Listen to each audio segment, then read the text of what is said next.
Assalamualaikum dan salam keluarga Malaysia. Ada bersama dengan saya Siti Anisa Sulaiha untuk wawancara hari ini yang kita bawakan dengan tajuk sosioekonomi. Dan pastinya ramai yang sudah tahu berkenaan dengan Jabatan Hal Ehwal Veteran ATM, JEF ATM. Banyak bahagian dan kini kita akan fokuskan kepada satu bahagian. Dan kita bawakan tetamu istimewa hari ini. Tapi sebelum tu saya ingatkan kepada anda untuk sama-sama kita kongsikan orang kata link hari ini, kan live hari ini untuk sama-sama memperoleh manfaat yang bakal kita kongsikan bersama insya-Allah. Dan kita akan bersama dengan Encik Muhammad Yazid bin Hashim, iaitu penolong pengarah BKS bahagian kerjaya dan sosioekonomi. Assalamualaikum Encik Yazid. Assalamualaikum, alhamdulillah. Apa khabar, sihat ya? Baik, alhamdulillah. Alhamdulillah. Okey, tak apa kita nak melengahkan masa, kita nak bersama dengan Encik Yazid. Okey, Encik Yazid boleh terangkan sikit latar belakang berkenaan dengan bahagian Encik Yazid.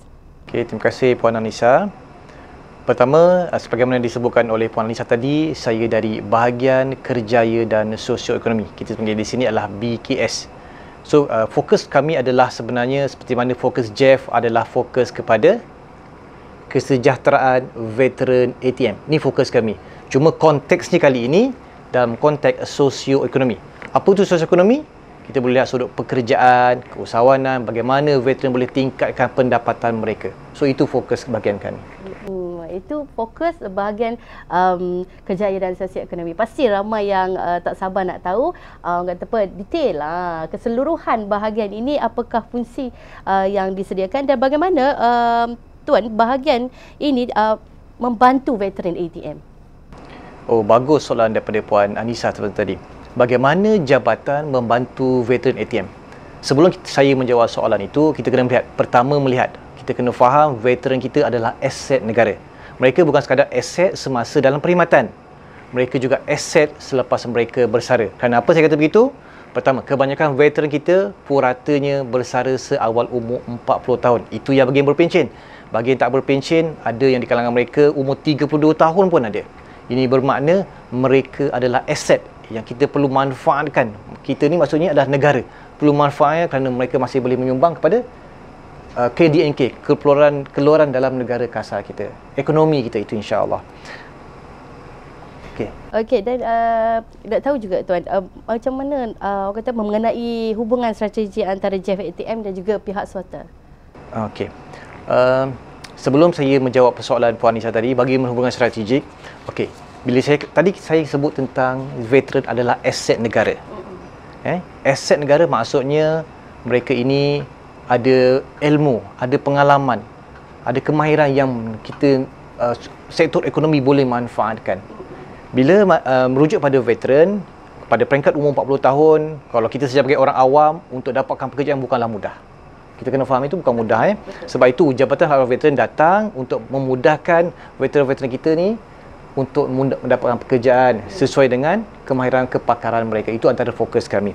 Okey, untuk makluman, data semasa veteran sehingga September 2022, 54% veteran kita merupakan veteran yang berusia di bawah 60 tahun.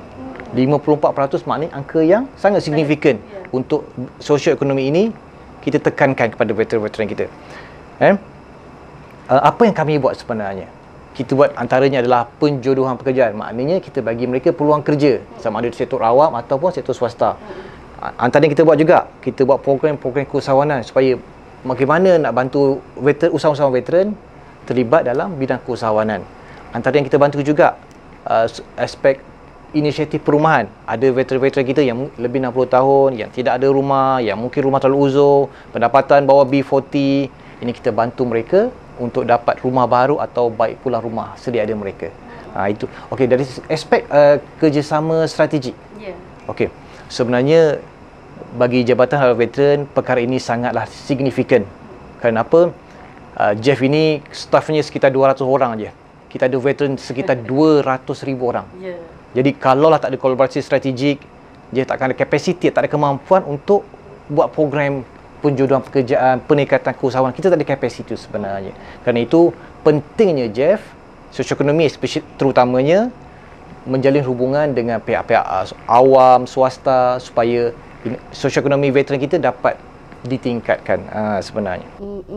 Tengok tu berbagai usaha yang telah dilakukan oleh pihak Jabatan Halawan Veteran, terutama kita fokuskan kepada bahagian kejayaan dan sosial ekonomi. Banyak peluang sebenarnya dan dah ada jalinan strategik untuk membantu para veteran ini, dan kita memang nampak peluang tu ada kan, dan insya-Allah orang kata apa, veteran-veteran ini mampu menyumbang ke arah ekonomi yang baik juga insya-Allah. Dan bagaimana dengan adanya jalinan ini dapat membantu para veteran dalam sosioekonomi, dan apakah sebenarnya objektif kerjasama ini diadakan, Cik Zik? Okey, terima kasih Puan Nisa. Okey, sebelum kita pergi jauh lagi lah, untuk makluman semua, secara purata veteran kita yang bersara, mana setelah menjadi veteran telah tamat perkhidmatan, setiap tahun sekitar 5 hingga 6,000. Satu angka yang besar. Dan bila kita mana menjalankan kolaborasi strategik, contohnya kita ada kerjasama dengan Perhilitan. Kerjasama ini adalah bersifat win-win, menang-menang. Kerana simple aja. Perhilitan perlukan tenaga kerja dari veteran. Kita Jabatan Veteran, kita tawarkan veteran kita dalam kerja dalam kontrak Perhilitan adalah jawatan ranger hutan. Veteran kita ada kapasiti, ada latihan, ada kepakaran, ada kemahiran dalam bidang yang dikeperlukan oleh Perhilitan, dan Perhilitan perlukan orang yang ada kapasiti itu, iaitu daripada veteran sendirilah. Itu sebenarnya. Okey, kita bukan sekadar Perhilitan je sebenarnya. Saya ambil contoh perkara Puan boleh buat Sila. Tadi saya cerita Perhilitan. Kita juga ada kerjasama dengan Perkeso. Sebagaimana saya jantikan tadi, kita ada 54% veteran kita di bawah 60 tahun masih produktif, masih boleh menyumbang pada ekonomi negara. Dan veteran ini bukan duduk di KL, mereka duduk di macam-macam lokasi. Ada di Sabah, Kedah, Perlis, Penang, Johor, Melaka, seluruh negara. Jadi bila kita kerjasama dengan Perkeso, Perkeso ada kapasiti untuk tawarkan pekerjaan di seluruh negara. Kerana itu kita menjalin kerjasama dengan Perkeso. Perkeso pun tawarkan macam-macam peluang, macam-macam manfaat kepada yang memohon kerja dengan Perkeso. Sebab itu kita wujudkan kerjasama dengan Perkeso supaya veteran kita di mana-mana pun ada peluang untuk dapat kerja, insya-Allah. Insya-Allah. Okay, dan juga apakah manfaat jalinan terbina kepada veteran ATM, dan adakah ianya hanya fokus kepada sosioekonomi sahaja semata-mata atau mungkin ada perkara lain? Menarik soalan tu. Okey, fokus bahagian kerjaya adalah sosioekonomi. Pada asalnya sosioekonomi. Okey, kenapa pentingnya kerjasama ini? Kita faham veteran ATM bersara, saya kata tadi sekitar umur 40 tahun. Ada yang tidak berpencen, umur 32 tahun dah pencen dah mengikut tahap perkhidmatan mereka. Pada usia 40 tahun ini, mereka sebenarnya ada komitmen tinggi. Kalau kita tanya diri kita, kalau yang mana 40 tahun, macam-macam komitmen. Kita ada soal anak yang baru kat universiti, mungkin masih sekolah, rumah yang kita perlu bayar, kereta yang kita kena bayar. Itu sebenarnya supaya mereka bukan sekadar dapat kerja, mereka boleh teruskan kehidupan mereka dengan lebih sejahtera, lebih selesa. Satu kajian yang saya nak bentangkan di sini dibuat oleh Ernst & Young pada tahun lepas 2021. Menurut Ernst & Young, mana-mana veteran lain-lain pangkat LLP yang bersara secara purata, pencen mereka adalah di bawah 1,850. Sangat rendah. Kerana itu perlu usaha kami di JEF untuk bantu mereka angkat pendapatan mereka supaya janganlah terlalu rendah. Kalau 1,800 mungkin ini yang berpencen. Dia tidak ambil kira yang tidak berpencen. Kalau pencen pun 1,850, macam mana mereka nak menyara anak-anak yang mungkin tengah belajar lagi, nak bayar rumah, nak bayar kenderaan, macam-macam keperluan lain sebenarnya. So, saya tertariklah. Minggu lepas kebetulan, hari Jumaat lepas, ada seorang veteran bertemu saya. Veteran ini bersara pada tahun 2005. Berpangkat sarjan. Pencennya dikabarkan 1,300 sahaja. Pada usia 55, pencen 1,300 sangat tidak cukup. Dan beliau telah mengambil inisiatif untuk mendapatkan lesen GDL. Bila pada usia 55 tahun untuk bawa kenderaan berat, lori, macam-macam masalah timbul pula. Sebab tu didatangkan JEF, cuba tanya dapatkan nasihat kita. Adakah peluang-peluang pekerjaan yang JEF boleh tawarkan kepada beliau? So itu kita melihat sebenarnya ini adalah isu sebenar yang perlu JEF tangani dari aspek sosioekonomi. Kalau daripada veteran tadi yang Encik Aziz cerita tu, dia ada kesedaran untuk datang sendiri untuk bertanya. Bagaimana untuk veteran-veteran yang berada di luar sana untuk mengetahui peluang-peluang kerjaya yang telah disediakan di sini, bagaimana untuk mereka dapatkan maklumat, bagaimana untuk mereka dapatkan peluang kerjaya kedua tu Encik Aziz? Ya. Okey, bagi mereka yang fokus untuk mendapatkan peluang pekerjaan, mudah je sebenarnya. Pertama, follow. Seperti mana Puan Nisa sebut tadi, follow Facebook Jeff. InsyaAllah apa saja peluang tawaran peluang pekerjaan, keusahawanan, kita nyatakan dalam Facebook Jeff. Bagi yang lebih serius, kita ada grup Telegram yang kita boleh war-warkan selepas ini, mungkin di komen nanti. Untuk selain itu juga, kami sebenarnya di bahagian kerjaya sosioekonomi kita buat beberapa program. Contohnya, kita laksanakan pada bulan Mac lalu, kita laksanakan Expo Usahawan Veteran TLDM dengan kerjasama Persatuan Veteran TLDM Kuala Lumpur. Ini adalah untuk mengumpulkan, nak membina rangkaian veteran kita dalam bidang keusahawanan. Pada bulan Mei lalu, kita laksanakan Simposium Kerjaya dan Aspirasi Veteran ATM. Dalam simposium ini, kita temukan veteran untuk didedahkan dengan peluang-peluang perniagaan, rangkaian peniaga mereka.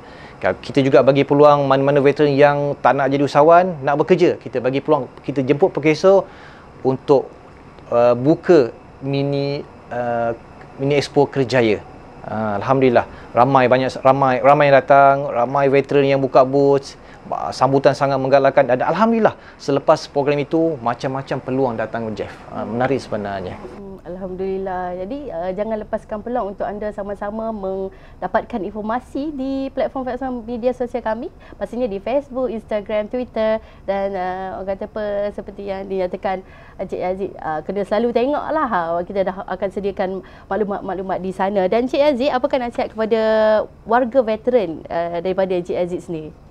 Okey, bagi warga veteran yang benar-benar perlukan pekerjaan, kita kata kontrak kerjaya. Pertama, anda kena bantu diri anda. Maksudnya bagaimana? Jika anda rasa perlukan kerjaya, kita kena faham. Kerjaya, bila kata kerjaya, kita bersaing dengan ramai warga awam di luar. Tingkatkan kemahiran anda. Kalau boleh dapatkan sijil, dapatkan sijil. Sama ada kemahiran, diploma, arpel, ambil peluang. Bagi mereka yang fokus dalam bidang keusahawanan, jemput rujuk pada Jeff, bina rangkaian tuan-tuan. Kita ada rakan-rakan veteran kita yang mungkin dalam bidang marketing, ada yang dalam bidang publication. Kita boleh gabungkan ekosistem ini. Perlu untuk tuan-tuan sebenarnya yang dalam bidang keusahawanan, kenal rakan-rakan lain supaya ekosistem itu semakin cantik, semakin besar, semakin kemas, mudah untuk tuan-tuan melaksanakan perniagaan tuan-tuan. Kami di Jeff, semasa di simposium contohnya, ada taklimat tentang geran-geran yang ditawarkan. Kalau tuan-tuan nak buat pinjaman tekun, susah, mohon rujuk kami. InsyaAllah kita boleh sama-sama. Kita Jeff tidak ada dana untuk bagi peruntukan keusahawanan, tapi kita boleh bantu channelkan, kita boleh salurkan tuan-tuan ke tempat yang sewajarnya. Itu sajalah daripada saya, insyaAllah. Orang kata apa, nasihat yang baik. Sebelum kita nak bantu orang, kita kena bantu diri kita dulu. InsyaAllah dengan kejayaan kita, kita boleh mampu memberi peluang kerjaya kepada orang lain. Mana tahu kita dapat peluang kerjaya ini, contohnya menjadi usahawan, dan akhirnya kita membuka peluang kerjaya kedua kepada rakan-rakan kita, saudara mara dan insan-insan lain yang memerlukan. InsyaAllah, semoga kita berjumpa lagi. Terima kasih sekali lagi kita ucapkan kepada Encik Muhammad Yazid bin Hashim, penolong pengarah bahagian kerjaya dan sosioekonomi, ataupun konsep yang beliau kongsikan sebentar tadi. Sangat mempunyai manfaat yang begitu sangat bermanfaat, dan jangan lepaskan peluang untuk anda sama-sama ikuti platform media sosial kami di Facebook, Instagram dan juga Twitter untuk anda dapatkan maklumat-maklumat lanjut. InsyaAllah kita berjumpa lagi. Assalamualaikum dan salam keluarga Malaysia.